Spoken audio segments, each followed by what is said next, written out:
Some tarot readings don't just describe outcomes, they seem to activate them.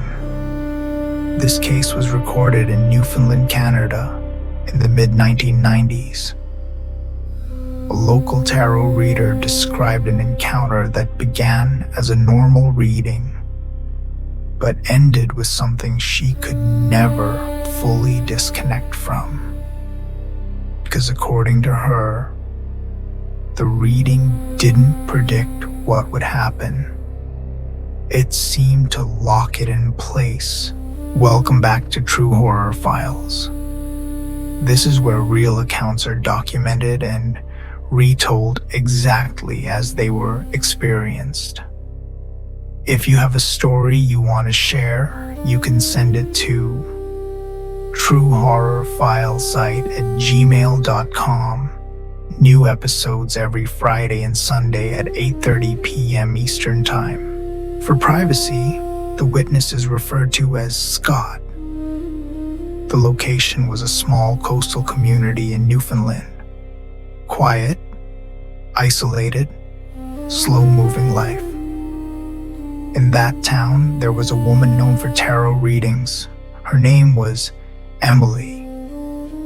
She didn't describe herself as anything supernatural.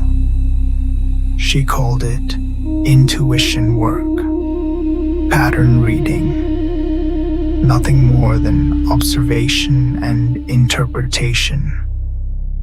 Most people treated it casually, until one night changed that perception completely. A man arrived unexpectedly and asked for a tarot reading. There was no appointment, no explanation, just urgency. Emily agreed and began the reading. At first, everything looked normal. The cards showed general patterns about his life. Nothing unusual. But then something changed. The cards started forming a repeating pattern. Loss, collapse, disruption. Then a final result appeared. Very specific, very serious. Emily hesitated, but the man insisted she continue.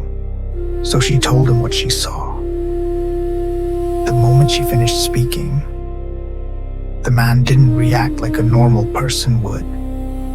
He didn't question it.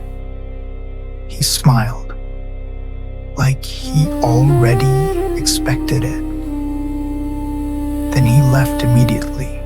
That night, nothing obvious happened, but small, strange details began appearing.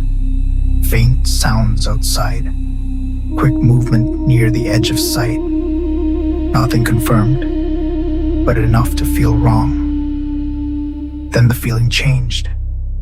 It no longer felt like something outside. It felt closer, like something was nearby, even when nothing was visible. Then came the first clear sound, a slow dragging noise across wood. It stopped, then started again. This time, closer than before. Over the next few days, the disturbances became more consistent, not random anymore. They started repeating in patterns. That was the first warning sign. Emily began noticing brief movements, but they were never fully visible, only partial, only in the corner of vision. At the same time, her sleep began breaking, and her dreams started repeating. A forest, someone following her, and always the same man from the reading. But he looked slightly wrong, not fully human in memory. Like something was trying to recreate him incorrectly. At first, Emily tried to ignore it. She told herself it was coincidence, stress, suggestion. But one night changed that assumption. During a reading session, the candles in the room flickered suddenly. Not from wind, not from movement. They dimmed. then steadied again. At the exact same moment, she felt something shift in the room, not seen, but present. And for the first time, she stopped the reading midway. After that night, the disturbances stopped being random. They became structured, predictable. They began appearing at similar times each evening, always when she was alone, always when no reading was taking place. It was no longer random events. It became a rhythm, and that rhythm felt connected to the original reading itself. Emily began questioning simple things, not what she saw, but what she remembered. She would recall finishing readings, then later realized parts of them felt missing. Small gaps appeared in her memory, not enough to prove anything, but enough to make her unsure of her own timeline. What had actually happened, and what she thought had happened, started to blur.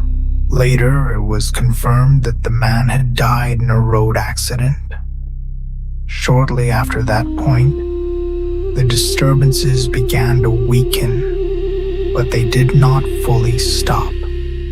They became less frequent, less direct, but still present, still unresolved, as if the connection had not depended on him being alive, only on what had already been set in motion. Emily never described the situation as supernatural. She avoided that interpretation entirely. Instead, she referred to it as a structural anomaly, a sequence that should not have continued beyond its starting point, but did.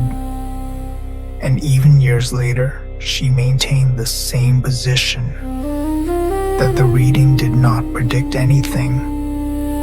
It initiated something, and whatever it initiated never fully resolved itself. So the question remains, did the reading simply reflect something already in motion? Or did it create a path that continued long after the moment it ended?